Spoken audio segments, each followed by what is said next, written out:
Vagina. The vagina or birth canal is a sexual organ that is a part of female reproductive system and plays multiple roles. It facilitates menstruation, childbirth and sexual intercourse. So objectives of today's session is we would learn about vagina under following headings like gross anatomy, histology, flora, arterial supply, venous drainage, lymphatic drainage, nerve supply and clinical aspects. So the location, vagina is a fibromuscular tube roughly measures around 8 to 10 centimeters. So the length of the vagina roughly measures around 8 to 10 centimeters in length.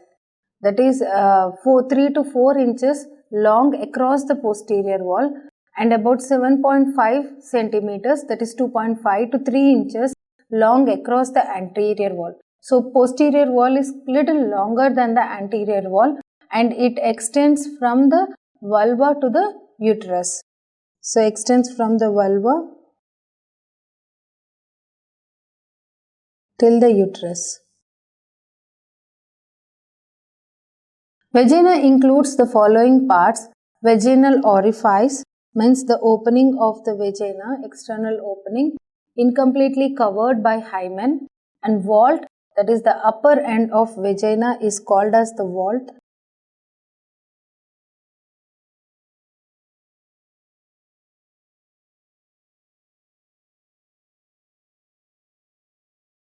And fornices, which are anterior, posterior and lateral fornices, which are the recesses formed as the vagina surrounds the cervix. So we can appreciate the lateral fornices here.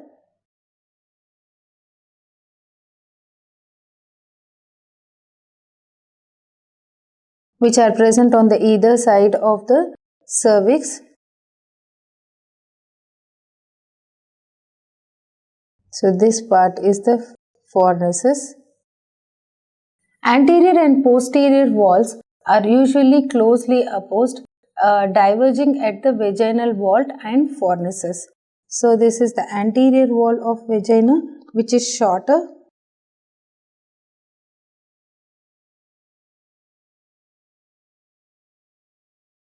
And this one is the posterior wall.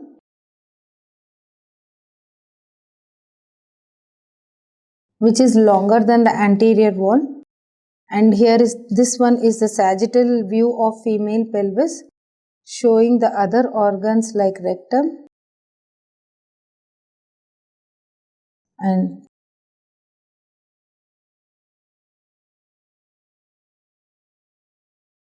urinary bladder.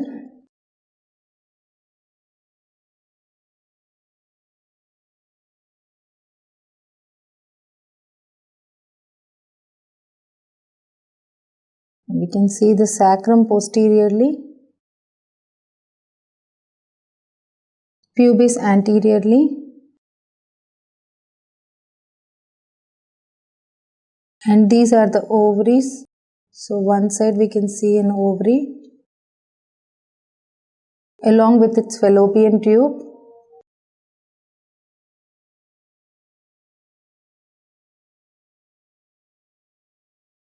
So when standing, the vaginal tube will point out upwards and backwards to form a 45 degrees angle with the uterus, and that is around a 60 degrees angle with the horizontal. So it makes 45 degrees angle .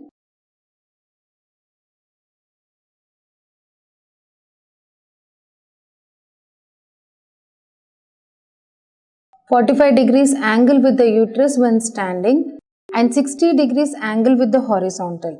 So if we draw a horizontal line, it would make 60 degrees.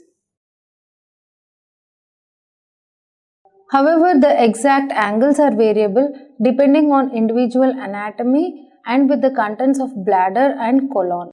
Relations of vagina. Anteriorly, it is related to bladder and urethra. So here is the vagina.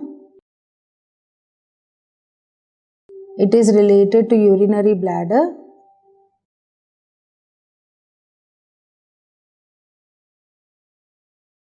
Urinary bladder continues to form urethra.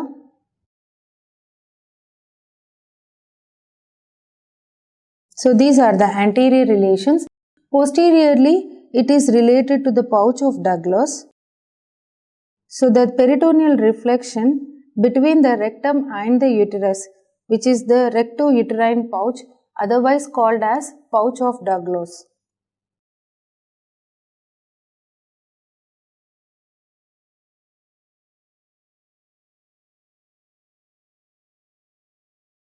Pouch of Douglas contains the coils of small intestine, and this pouch of Douglas below it continues as a fascia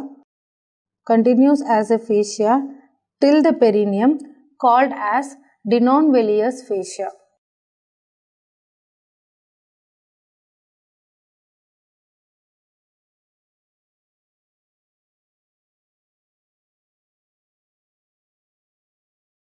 So non-villous fascia, once it meets the perineum, so it forms a thickened muscular body where 10 muscles intervene with each other to form perineal body.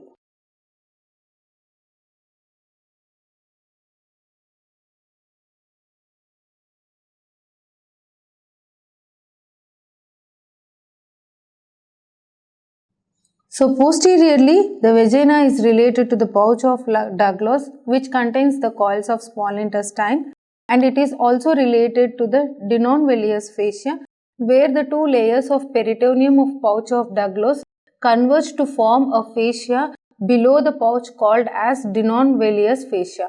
Pouch of Douglas is otherwise called as recto-uterine pouch, and the non-villous fascia, when it continues below, it comes down and attaches to the perineum at the site of perineal body. So posteriorly, it is also related to perineal body.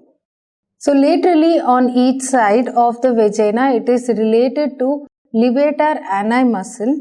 Levator ani muscle forms the pelvic floor muscle, and also it is related to the fascia covering the pelvic floor, that is the pelvic fascia, and it is also related to the ureters on each side. So we can see the ureters. So first we shall know this is the uterus. So anterior view of the pelvic region, where it continues to form vagina here. We can see the cervix as well. And here is the urinary bladder in front of the vagina, that is anterior to the vagina, and here is rectum. So on each side we can see the ureters.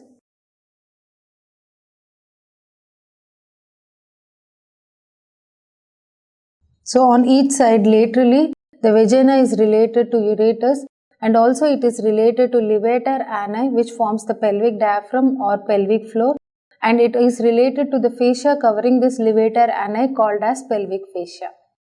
So during sexual intercourse, the vagina will expand in the both length and width, while the upper 2/3 of the vagina expands and lengthens, and the uterus will rise into its greater pelvis, and the cervix being elevated above the vaginal floor. So that is the position of the vagina during sexual intercourse.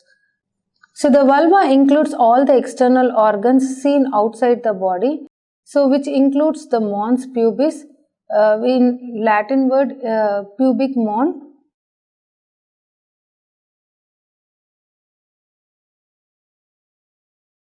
It also includes labia majora, that is the outer lips.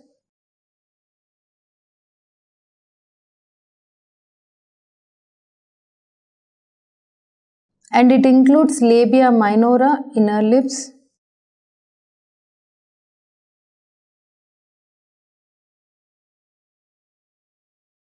And it also includes clitoris.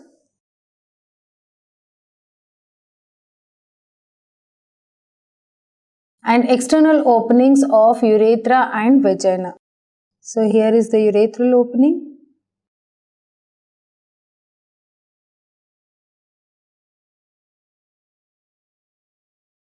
And posteriorly vaginal opening.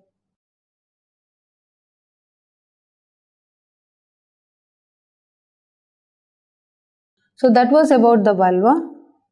And vagina does not have glands where it is lubricated by the serous fluids through transudation by mucus from the cervical glands. So it is not having any mucus glands in the submucosa. So instead, the lubrication of vagina, it is because of transudation by the mucus from the cervical glands. So the cervical glands are located in the cervix of the uterus, which produce the mucus and it transudates into the vagina. In simple words to say, there will be a leakage and secretion of fluid from the vasculature of lamina propria. The secretions in the vagina is due to from the cervix and also from the Bartholin's glands. So the wall of the vagina is thin, consisting of the outer adventitia, middle muscularis and inner mucosa. Histologically, the vagina has a stratified squamous non-keratinized epithelium with a thick vascular lamina propria and a muscular layer. So during menstruation, the vagina allows the passage and expulsion of endometrium, which is shed on a monthly basis at the end of follicular phase. Throughout the menstrual cycle, the epithelium will undergo subtle changes, where the rate of desquamatization will be higher during the progesterone phase than during the estrogen phase. Flora of vagina. During childbirth, the vagina expands to allow the baby to pass through and provides pulsatile contractions to assist the downward passage. A healthy vagina of women of childbearing age is acidic with the pH of around 3.8 to 4.5 due to degradation of glycogen to lactic acid by the enzymes secreted by 𝗛𝐻𝐿𝐵𝐴𝐶𝐿 bacillus, which is a part of normal flora of vagina. So normally the pH is acidic and that is around 3.8 to 4.5, and this acidity is due to the degradation of glycogen to lactic acid. So this is a part of normal flora of vagina. So the acidity is due to the degradation of glycogen to lactic acid by enzymes secreted by 𝗛𝐻𝐿𝐵𝐴𝐶𝐿 bacillus. So which is a part of normal flora of vagina. The acidity functions to retard and prevent growth of various strains of pathogenic microbes. An increased acidity can be caused by bacterial overgrowth, as in bacterial vaginosis or trichomoniasis, or the rupturing of the membranes during pregnancy. The ecosystem of a healthy vaginal microbiota consists majorly of lactobacillus species. But under stress or disturbances, that is due to hormonal or physical changes, can occur the upset or the healthy balance of microorganisms that protects its host and result in undesirable outcomes such as vaginosis or yeast infections. Blood supply. Arterial supply of vagina is mainly by the vaginal artery, which is a branch of anterior division of internal iliac artery. So here is the common iliac artery, which divides into external iliac, and this thin branch is the internal iliac artery.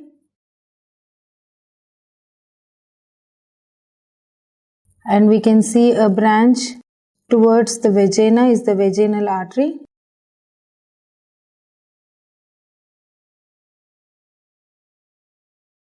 Which is a branch of internal iliac, that is anterior division of internal iliac artery. The other arteries which has a minor contribution in vasculature of vagina are uterine arteries, internal pudendal and middle rectal arteries. So all these are the branches of internal iliac artery. Venous drainage. Vaginal venous plexus drain into internal iliac veins. So here is the uterus.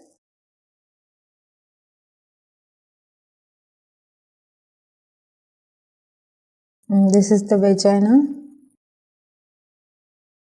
So lateral view of the pelvis showing the pelvic organs. So we can see blood vessels, venous plexus around the vagina. They finally drain into internal iliac vein.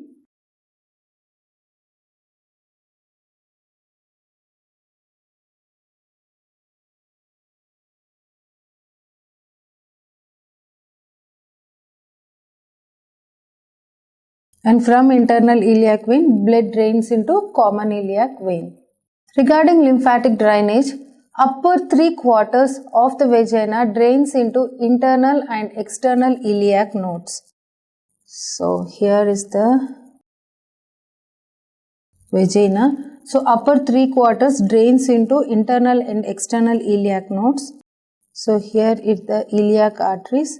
So these nodes what we are seeing here, they are all the external and internal iliac nodes, which are along with the iliac vessels, internal and external iliac vessels.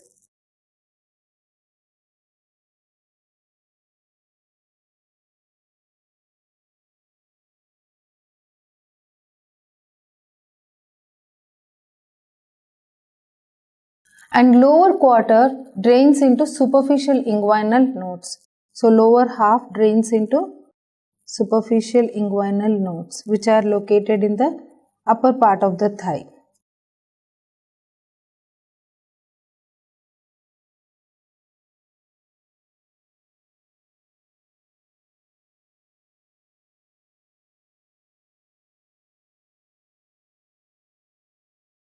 Nerve supply of vagina. There are numerous nerve endings near the entrance of vagina, making it more sensitive to touch. And the majority of the nerve endings are derived from the autonomic nervous system.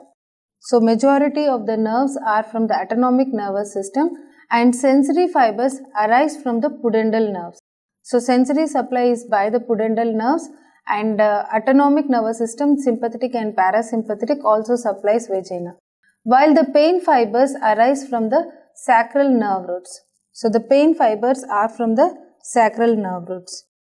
So here is the pudendal nerve, which is a sensory nerve supply to vagina, and it is also supplied by the sacral nerves,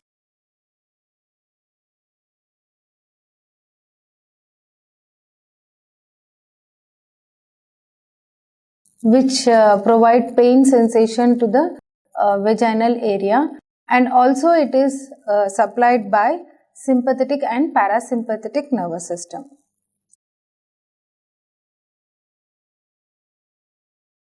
Which form plexus. So splanchnic plexus.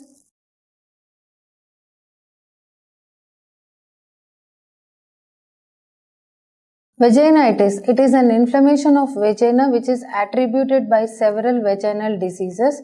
It can be due to sexually transmitted infections, that is STDs. Sexually transmitted diseases are often caused by HIV or AIDS, human papilloma virus, genital herpes, and trichomoniasis. And it is therefore recommended by healthcare providers to appreciate safe sex practices while engaging in sexual activity to prevent a transmittance of these sexually transmitted diseases. Cancer screening. For women of childbearing age, it is recommended to receive pap smear screens and HPV vaccines. So, cervical cancer can be prevented if caught early enough by pap smear or prophylactically by HPV vaccines. It is recommended for women to begin pap smear screening starting around 21 years old until 65 years of age, with frequency varying from 3 to 5 years. So, depending upon the age, genetics or environmental factors.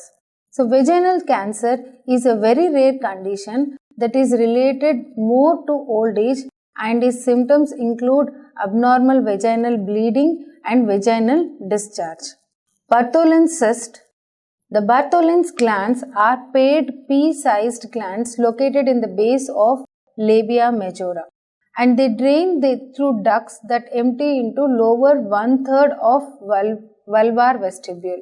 So at the 5 o'clock or 7 o'clock positions, you see this cyst. So the Bartholin glands begin functioning at puberty and provide moisture for the vestibule, and they are non-palpable unless they become cystic or an abscess or tumor develops. So here we can appreciate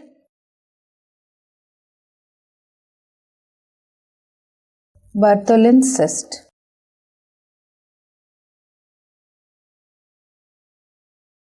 Bartholin gland, duct cyst and abscess are fairly common problems in women of reproductive age and may occur in one or both of the glands. A duct may become obstructed and secondary to the inflammation or trauma, resulting in dilatation with glandular fluid and subsequent cyst formation. Infection of either a cyst or otherwise healthy gland may result in abscess or adenitis. This abscess may commonly polymicrobial, and although Neisseria gonorrhea is a common isolate. The patient will present with a tender erythematous vulvar mass and may complain of pain with walking or sitting. If left untreated, the abscess usually spontaneously ruptures after 3 to 4 days, and Bartholin glands duct cyst are often asymptomatic, and if they cause discomfort, it is typically less severe than with an abscess. Bartholin gland adenitis refers to inflammation of gland without abscess formation. So, adenitis may be sterile or infectious in etiology. Here in this image, we can see the Bartholin's glands.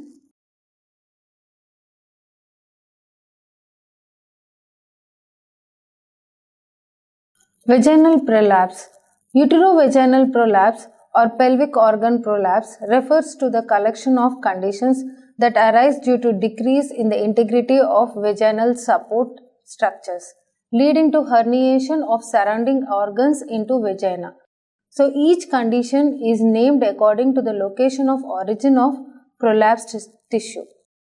So cystocele, that is the bladder prolapse, rectocele, rectal prolapse, enterocele, which is ball prolapse after hysterectomy, uterine prolapse or complete procedentia means bladder, uterine and rectal prolapse all at the same time.